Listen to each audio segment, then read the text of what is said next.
Thank you. Thank you everyone for staying with us to the very end. You know, if this entire conference was an influencer's video, this panel is the proverbial like, share and subscribe moment. And you stayed with us to the very end. I am happy as the influencer. Thank you. But it's very fun, very aspirational to become an influencer these days. You are the modern day opinion maker. People listen to you, they'll quote you, and quite often they will act as you want them to. But there's an issue here. When we think of influencers, we think of social media personalities. A Bhuvan Bam, a Aparajita, just quoting a few. But when we think of influencers from a comm strategy, a PR strategy, there's a big difference here. Aparajita, I would like to start with you. When you're crafting a campaign for your employer, for your company, or for a company, to what degree are influencers seeping into your campaign idea? Yeah. I'm audible? Yes. Okay. Hi guys, thank you for being here and a very good evening to you. It's very important now, which is the reason why it's not just about creative agencies any longer, right? Like, Anurag will tell you how important it is, like, that these have become like independent businesses on their own.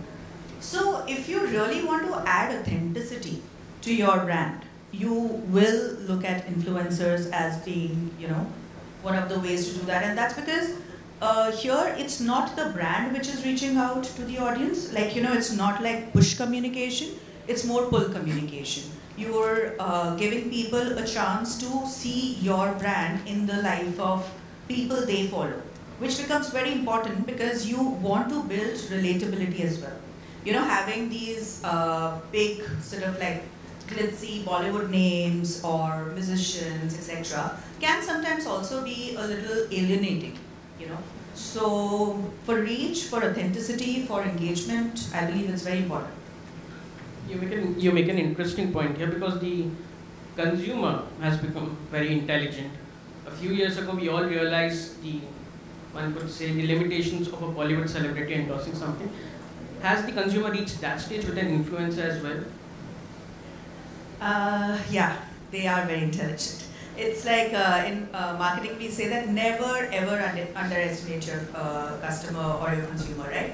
So yes, which is the reason why you'll see like this whole rise of micro as well as nano influencers, right? It's not just about, to take the names that you spoke of, Bhuvan or Prajita. I mean, nothing against them. We've worked with them, we love them, but if you really gotta be authentic, if you really gotta make a dent, and if you really want to kind of like, show up well, and get the young sort of like, TG that most of the people, brands are kind of like, going after, you will also want to kind of like, work with these micro and nano guys because, like I said, you want to be part of their narrative, not build a brand new narrative around yours all over again.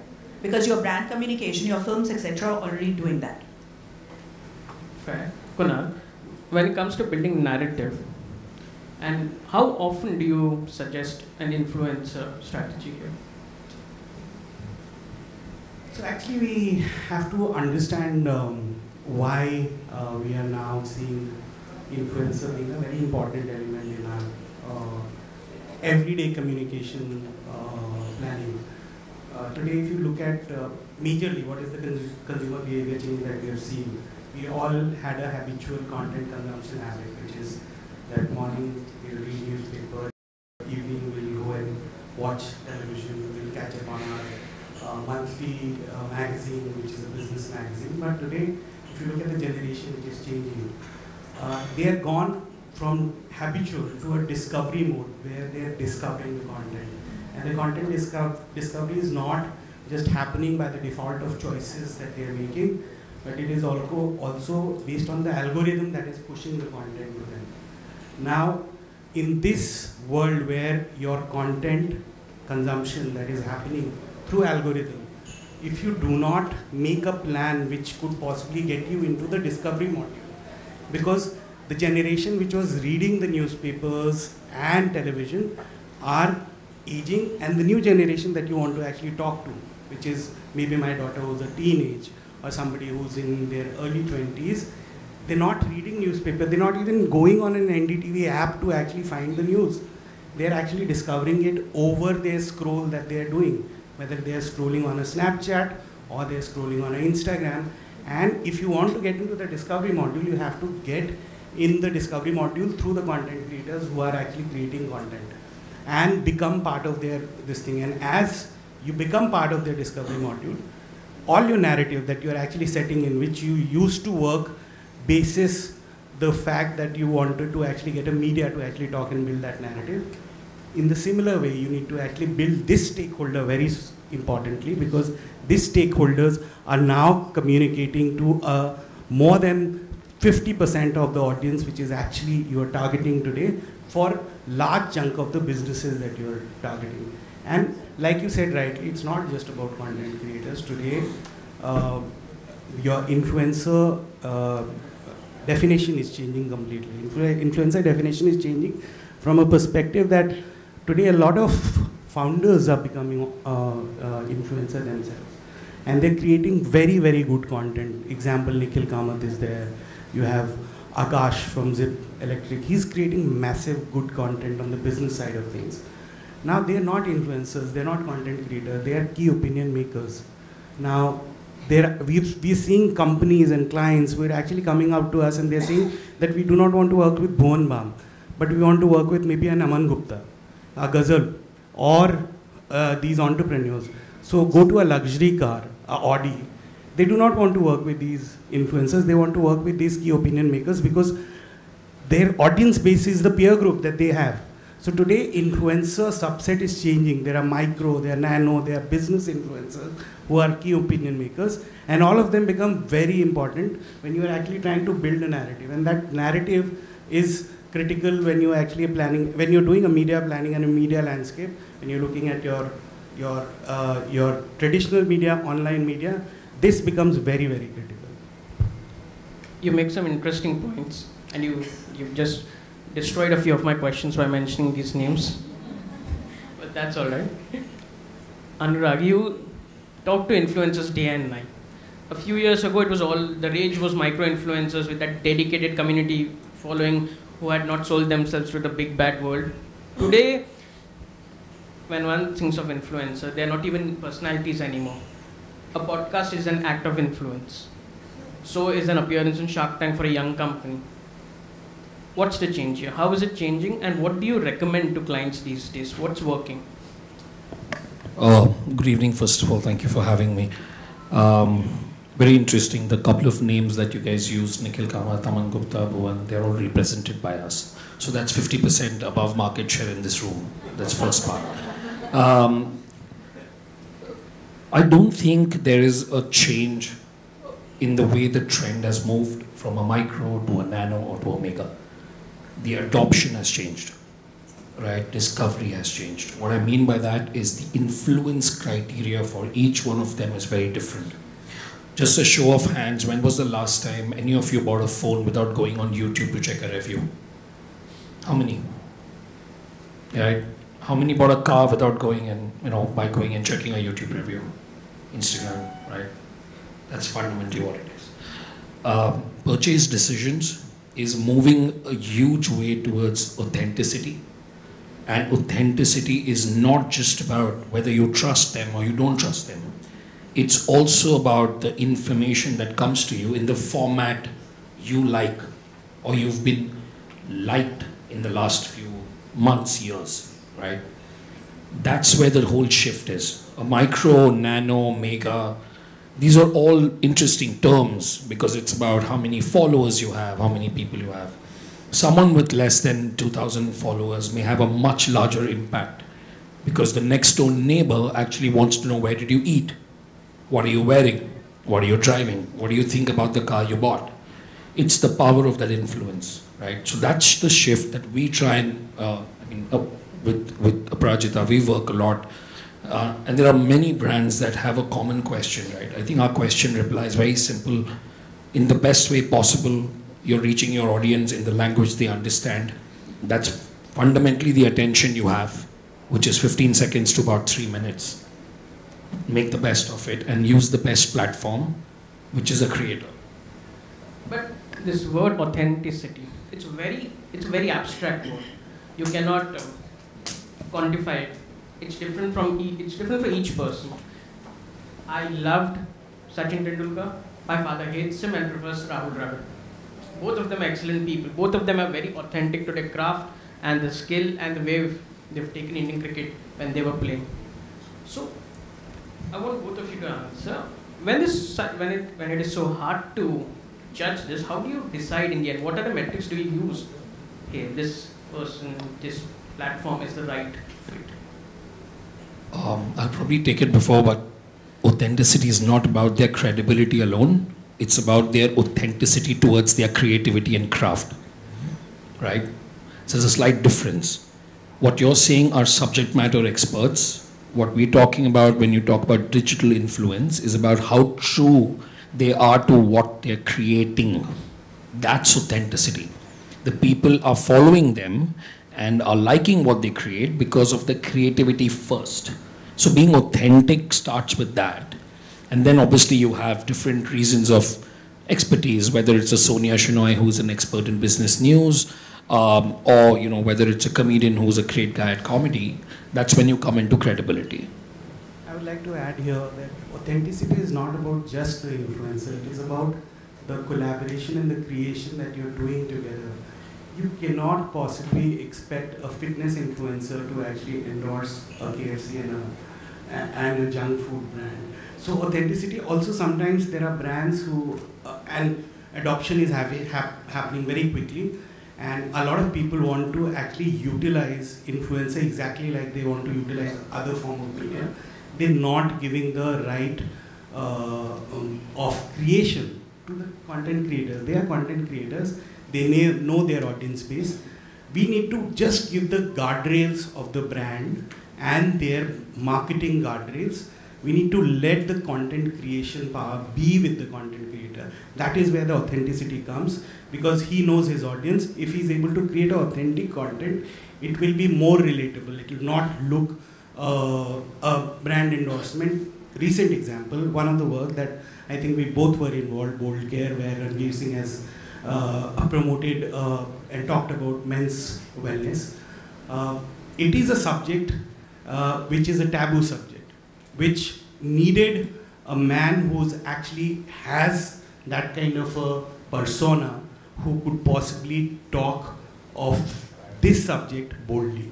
And it has, I think, everybody in the room would have actually noticed that particular campaign, everybody would have read about that particular campaign. That was being authentic to the audience, to the persona and the brand and the subject that we were addressing. So authenticity will be a marriage of both. The content creator himself, his personality, and what content we are creating along with the brand. Okay. In the case of Bold Care, I believe it was a case of building the brand, bringing it out to more people. Aparajita, when it comes to, let's say you found the authentic influencer, best fit and everything, which aspect of a business from a comm strategy does it best fit? We have diversity, management, reputation. So there is no single answer to this, right? Different horses for different courses. I'll take some of our brands, for example. Johnny Walker Refreshing Mixer. Right now our agenda is about collective progress. It is about working with walkers who progress the world, right? The agendas which are close to our heart in that case are inclusion, diversity. It is about representation. So I don't know how many of you in the room are aware of this, but last year we created an anthem called Keep Walking with John Legend and Raja Kumari, right? And we had India's first drag queen, Sushant Digvikar / Rani Kohinoor, also kind of showcased in the anthem. This year, because last year was a launch, now that time the objective was reach. We needed to get the word out that something called Refreshing Mixer has launched. Walkers & Co is here, check it out, right? So the one key KPI to track was reach. This year, it's become more about engagement and true enablement. So we've worked with somebody called Aravni Art Project. John Legend has, I don't know how many multi-million followers. Aravni has some 8,000 followers, does not matter. Because the objective this year is to be able to give them a platform that they benefit from, because Johnnie Walker Refreshing Mixer's promise is to provide enablement. Now, that's one side of the story.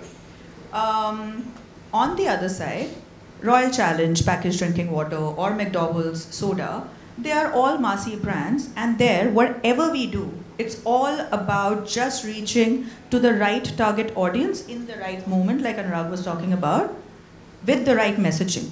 There, it is not so much about engagement, because there you just need to be top of their mind. So certain metrics that we speak of are spawned, or top of mind awareness, etc.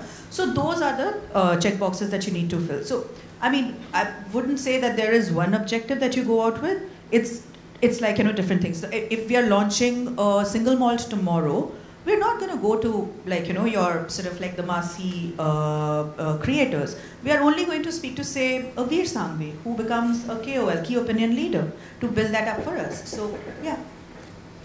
It's interesting you mentioned John Legend here. That's a big name. That also means serious bucks behind the investment. Kunal, Anurag, how much are clients ready to shell out if we are talking about public perception using an influencer? How much money is being spent, and has it stampeded traditional PR and comms methods? I would like them to spend more, but I'm not giving your budgets. Just a number, a small. But on a very honest level, a lot. Not because it's not about deeper pockets. It is the need of the hour, right? If you're not going to capitalize on this, like you were saying, Kunal was saying before when we came here, you'll end up becoming a Nokia or a BlackBerry. It's about relevance. It's about being right on the top of, I would like to say mine, but on the top of the algorithm as well. And there's no point of struggling with this conundrum, thinking, am I doing this right thing or not? Sometimes it's about experimenting, innovating on the fly. So a lot of brands today are coming forward, which I feel is a great step in innovation, because a lot of them were on the fence, thinking, should I not? Should I go with the A-listers? Because we obviously have the Bollywood film talent as well that we represent, right? Today it's almost like a mix. Like if you sign one of our large talents, one of our big Bollywood names for endorsement, it's by default that it's backed by amplification with influencers and with creators, because that's the sustenance part of it. So in a marketing mix, there is a awareness funnel, which is really top of the mind, and then you have sustenance. And now it's almost reached conversions, right? The purchase intent and the purchase decision is happening absolutely there. There was a pre-Geo and post-Geo. Now there's a pre-COVID and post-COVID, right? Revenge shopping has become a thing, right? We've bought more than stuff that you can keep in your wardrobe today because you were buying it on the fly. Think about it. If you take any of the room's last clicks here, 70% of them will come from social media, right? That's why the CTRs are so high. So I think it's about where you're spending the money, but the money is being spent. I would say that currently we're still way behind what globally brands are spending, and as we have already seen, this is no more part of, largely in India right now, the influencer spends are sitting with digital, not with the comms department. It's largely sitting with the marketing department, and it is coming out from the digital budget. And currently, with the last report that we have seen, it is 5% of the total digital advertising that is being spent. Globally, it is 20%. So imagine what is the kind of money that is likely to come in this space. While there are some brands who are intelligent, they're spending here. There's some who are sitting on the fence, they've started to experiment. But there will be a time when everybody is going to spend, and there will be a revenue for everyone, for micro, for nano, for the business influencer, for the celebrities, for sports influencer, and across. And the fact is that with the changing environment, like I'm happy that she's saying that she's one of her brand is working with somebody with an 8,000 follower base, and that is what we are seeing with a lot of brands that we are working under our influencer marketing agency, that we are seeing that a lot of brands are now effectively not just looking at influencers from the top, they're creating a pyramid structure where they're having a face for the campaign, but they're creating layers of macro, nano, and regional content creators, and it works really well for them. Imagine a live boy wants to talk about washing hand before eating food to somebody in Haryana, to a mother and sister in Haryana. A content creator who's a Haryanvi content creator will make more sense, will be able to relate with them much better, and they will create much better impact to them because they're talking in the language that they understand. Because India is not just a country with multiple languages, it's multi-dialect country. So you have these content creators who also can actually create content in different dialects. You've given me fodder for one of my last questions is, you've painted a very optimistic picture. Even though India is a very difficult country, there are many Indias within India, we've all heard that. When it comes to building perception, what is the one thing or what kind of brands or messaging influencer marketers should not be involved in? Is there any such? That's a no-go for influencer marketing right now. One, I think just to complete, I have a counter thought on spends that you mentioned, which is 5% versus 20%. Actually, it's directly correlated to the total internet population. Globally, some of the 3 or 4 leading markets are about 97-98% of internet penetration, right? So ROI for a brand, when Aparajita is going to look at spending more money, she's also going to see how many people you're reaching. We are at about 34 to 35% right now. So compared to that number, I think we would be equal to about 15-20% as well, from a global point of view. Coming to your point, I think a complete no-go in a huge way that we kind of obviously keep away from our influencers is one, we are very, very categorically, very sensitive about the audience that we're speaking to. So if the data that we have about, let's say, one of our creators, Apurva, Rebel Kid, her entire audience is probably in the less than 20s, right? I would never probably have an Apurva talk about anything about how to lose weight. I'll not tell her to speak about, hey, this is the best thing you should do, because the influence is very, very dangerous. Very similar to putting out any kind of messaging around how you should, health, lifestyle, change of that, sensitive stuff, right? Which I think is a no-go. When we as agency say a yes or a no, our job also comes in from the fact that yes, we are looking at making you a successful creator or an influencer, but also a responsible one. Becomes very, very essential, because power is in their hands, and it is genuinely serious, I think, influence that these guys command and do. So I think that's about the responsibility part, yeah. I guess just to add to what Anurag is saying, it is about how do you leave the world a little bit better than how you found it, right? So in our communication, for instance, we never ever speak to anybody who's below 25 years of age, right? Because we're an alcobev, and eventually you want people to kind of be responsible for what they are doing, right? Or you wouldn't show I'm sorry, I don't want to sound crass, but unnecessary sexual behavior, for instance, or irresponsible behavior like jumping off planes, etc., after having one too many, etc. Those are not the kind of behaviors we'll promote at all. So yeah, I think it depends on what your brand can do well, what your category can do well, where it can have a possible negative effect, and how do you kind of constantly negate that negativity. During this conversation, we've moved through many aspects, and we've got just about a minute and a half left. If anybody, oh wow, as an influencer, it's very happy. Yes, please. Can we just pass a mic then?